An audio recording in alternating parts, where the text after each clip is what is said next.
Good evening, good morning, good afternoon. Welcome back to episode 21. Today's episode is inspired by an image my mom recently sent to me. But before I show you that image, let me tell you a quick story. A couple of days ago, I uploaded a video of my home office studio desk setup. A couple of hours later, I get a text message from my mom.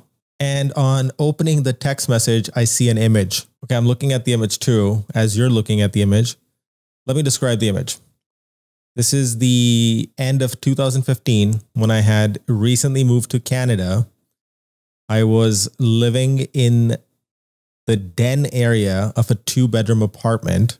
In this den area, you can see my desk, you can see my bed, and all my belongings in one place. I mean, this is a complete contrast from what my studio looks like now, 5 years later. In fact, when you look closely at this image, I'm actually wearing the same clothes. I'm actually wearing the same clothes right now. Today's video is based on this image.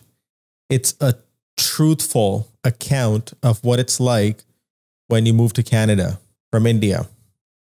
I mean, that's my situation, my story. And hopefully by telling this story, you can find some connections between what I went through and what you are currently maybe going through, or what you might be going through in the coming months or days or weeks or a year.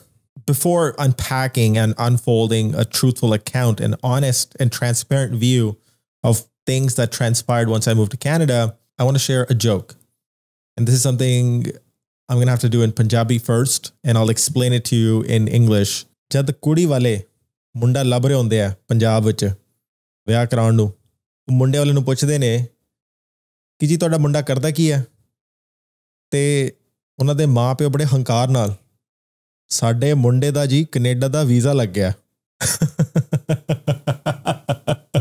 The loose English translation of that is that in India, in an arranged marriage, when a girl's parents are looking for a suitable boy for their daughter, they ask the girl's parents, well, what does your son do?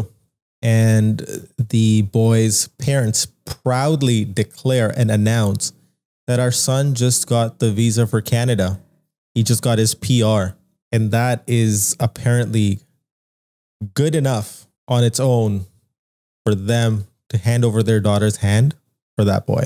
The first thing I want to call out is this whole misconception of the grass is greener on the other side. The idea being that once you get a visa to Canada, your life is sorted. The answer is actually yes, it is sorted, and no, it's not sorted. It's not all rainbows and sunshine. So let's dive into my story. Now, when I moved to Canada in 2015, I had already got citizenship from before when I was a kid.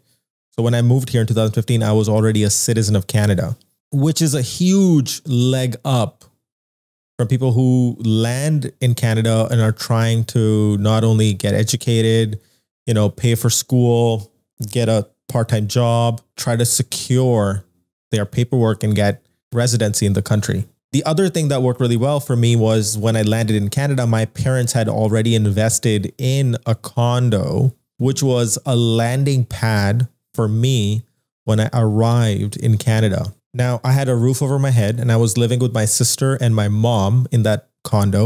So I was fed 3 times a day, which I didn't have to work for. And I didn't have a job or an income. I had some savings, which I brought from India, but that's pretty much it. So I was living for free and my food was taken care of. Now, when I moved here, my attitude, and that's, I think, the most important, is when I moved here, my attitude was that I have plenty of work experience. I will easily find work. And when I moved here, I had 2 options. I could immediately start a life in being an independent business owner and do consulting, freelance, blah, blah, blah, or get a job. The first thing that I lacked was Canadian work experience, which is a big deal. And why that is such an important aspect when you're looking for a job is so that you have to look at it from the employer's perspective. From essentially all they're trying to do is find the least risky option.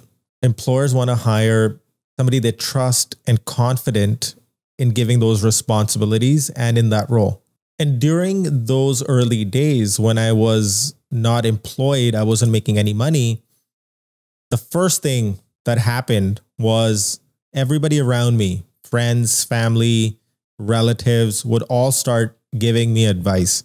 Everyone's advice came from a good place. They all cared about me. They wanted to see me succeed. The advice that they would give me would sound something like this. Till the time you don't find a job in your field, why don't you work at Starbucks or Tim Hortons or drive an Uber? Or actually, no, at the time, I didn't have the option to drive Uber because I didn't have a license even. Now, here's what I did. I listened to everyone, but I didn't follow anybody's advice.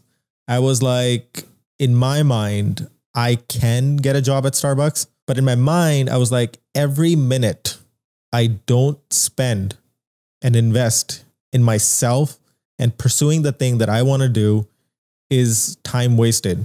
Instead, I started a 365-day project, which was a way for me to revisit the basics of graphic design, art, and literally just look at my field, my craft, my skills from scratch, from the beginning, and just revisit all the basics, the definitions, the basic structure, fundamentals, everything. I started from scratch. And that gave me a reason to get up every day and do something that I love doing. The one rule I would always follow is that if I had all the money in the world, what would I do with my time? And the irony of that statement is that I was broke and on some very bare minimum savings, living in the den of my mom's condo at the time. So while I was living in this den, I would get up every day in the morning and just practice and learn and revisit the basics and fundamentals of design, creativity, curiosity, producing a piece of art every day. In a nutshell, this was just getting razor sharp focused and disciplined about my craft. And I was doing this even though I was not getting paid for it.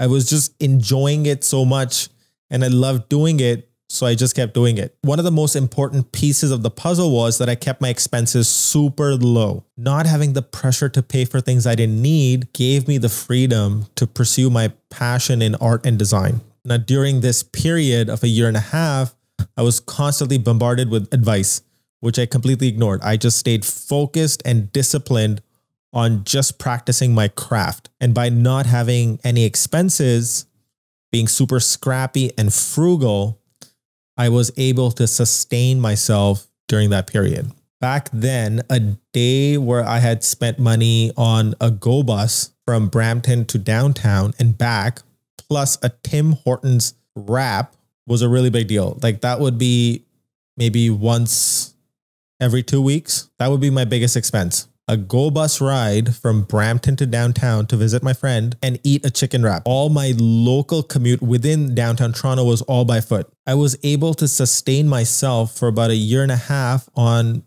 $4,000. Okay, let me pause here for a second. Let me double click into the expenses part. I am super frugal and scrappy in 90% of the things that I do. Case in point, I'm literally wearing the same clothes I was wearing 5 years ago. So in certain areas, I'm so scrappy and frugal that I will not even spend $1. But in areas that I'm passionate about, that I care about, I will not compromise at all. I want the best that I can afford. This is also something that you can learn from Ramit Sethi. If you read the book, I Will Teach You to Be Rich. Instead of spending a little bit of money on everything, I will not buy something inferior. I will rather wait a year. And once I have the money, then I'll buy it. I will not buy something substandard, something that is a stepping stone to that thing, which is probably not a very good idea in some cases.